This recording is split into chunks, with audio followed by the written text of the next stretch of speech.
Welcome to श्रेष्ठ academy. खाद्य संरक्षण आयोग एमपीपीएससी ने 2020 के नए सिलेबस में इसको शामिल किया है, इसलिए बहुत ही महत्वपूर्ण टॉपिक है।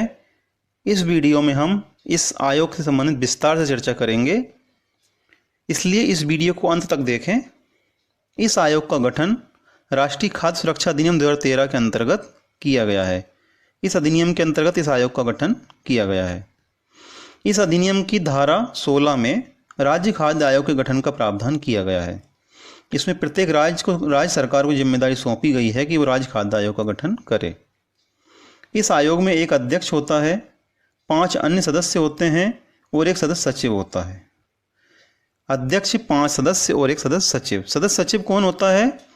सदस्य सचिव राज्य सरकार का, उस सरकार में संयुक्त सचिव से नीचे का ना हो, संयुक्त सचिव से नीचे की रैंक का ना हो, वो व्यक्ति सदस्य सचिव होता है। अब इन 7 लोग जो राज्य आयोग इन 7 लोगों से मिलकर बनता है, इसमें कम से कम 2 महिलाएं होना आवश्यक है। कम से कम 2 महिलाएं और एक एससी और एक एसटी, एक एससी अनुसूचित जाति और एक अनुसूचित जनजाति, ये इनका एक सदस्य होना आवश्यक है। अब ये 2 महिलाएं, एक एससी एक एसटी, ये अध्यक्ष भी हो सकते हैं, इनमें से कोई, ये सदस्य भी हो सकते हैं, ये सदस्य सचिव भी हो सकते हैं। इसके बाद इनकी नियुक्ति किन लोगों में से की जाएगी?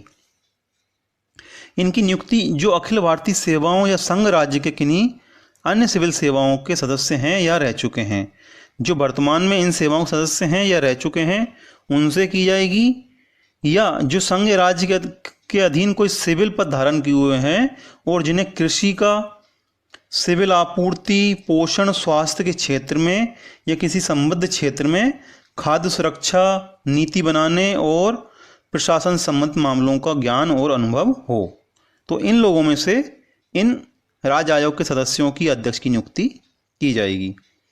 इसके अलावा जो सार्वजनिक जीवन में ऐसे विख्यात व्यक्ति हैं जिन्हें कृषि का, विधि का, मानवाधिकार का, समाज सेवा का, प्रबंधन का, पोषण का, स्वास्थ्य का या खाद्य संबंधी नीति या लोक प्रशासन में जिनको ज्ञान है और अनुभव है, उन लोगों में से नियुक्ति कर सकते हैं।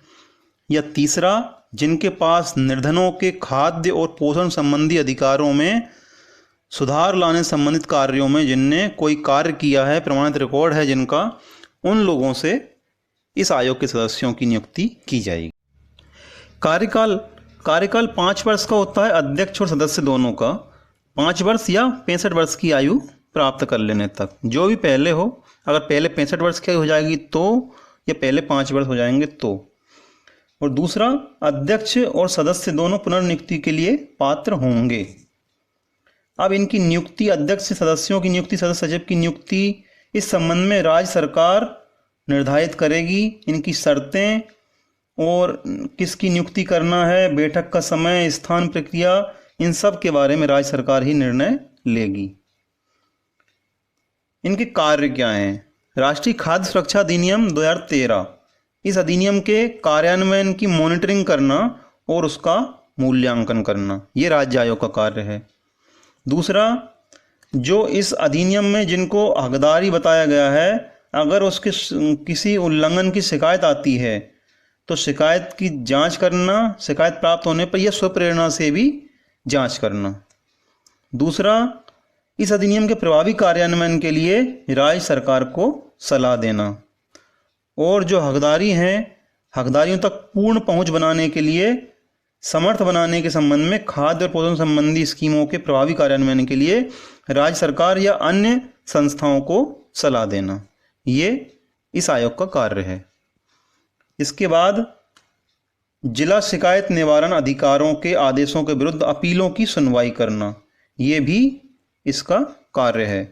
और एक वार्षिक रिपोर्ट तैयार करना, ये वार्षिक रिपोर्ट देती राज्य सरकार को, जो राज्य सरकार राज्य विधानमंडल के समक्ष इसको रखती है। इसके बाद राज्य सरकार राज्य आयोग को उतने प्रशासनिक और तकनीकी कर्मचारी उपलब्ध कराएगी जितने वह राज्य आयोग के उचित कार्यालय के लिए आवश्यक समझे। तो राज्य सरकार उपलब्ध कराएगी राज्य आयोग को कर्मचारी।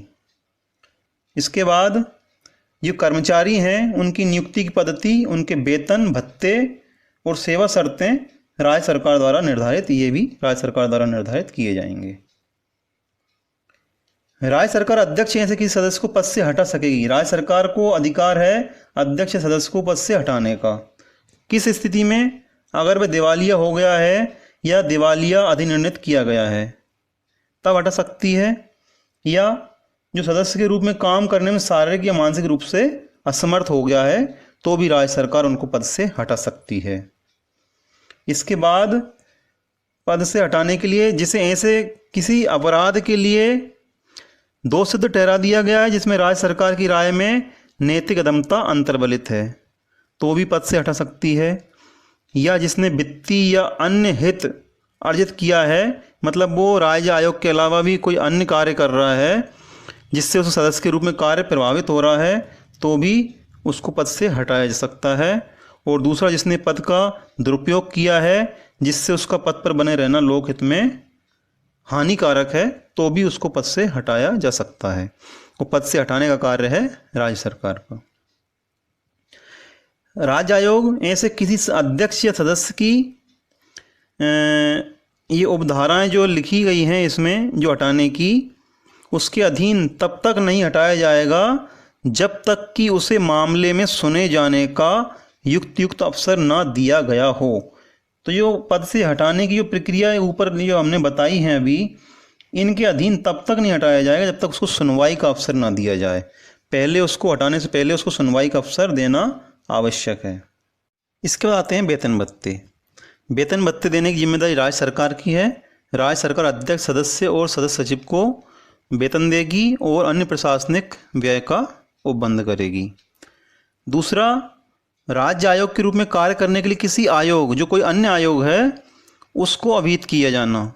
तो राज्य सरकार अधिसूचना जारी करेगी और किसी कानून आयोग, जो कोई भी अन्य आयोग जो होते हैं, महिला आयोग या और पिछड़ा वर्ग आयोग या कोई भी आयोग होता है, उसको राज्य आयोग की शक्तियों का प्रयोग और उसके कृत्यों का पालन करने के लिए राज्य सरकार उनको अभिहित कर सकेगी।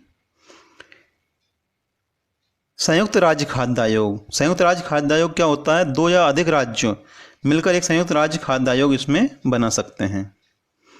अब राज्य आयोग के पास क्या क्या शक्तियां हैं उसकी बात करते हैं।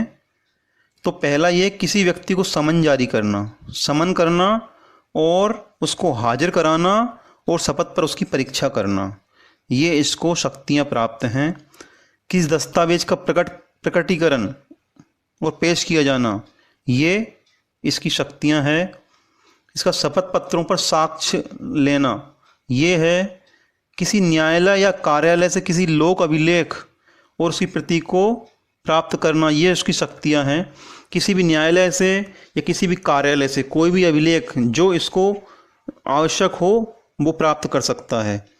दूसरा, आयोग के पास किसी मामले की सुनवाई करने की, जो कोई मजिस्ट्रेट है जिसके पास किसी मामले की सुनवाई करने का अधिकार है, तो आयोग क्या करेगा, उसको मामला अग्रेसित करेगा और वो मजिस्ट्रेट उस मामले की सुनवाई करते समय अभियुक्त के विरुद्ध परिवाद की उसी प्रकार सुनवाई करेगा जैसे वो दंड प्रक्रिया संहिता 1973 की धारा 386 के अधीन उसको अग्रेसित किया गया है।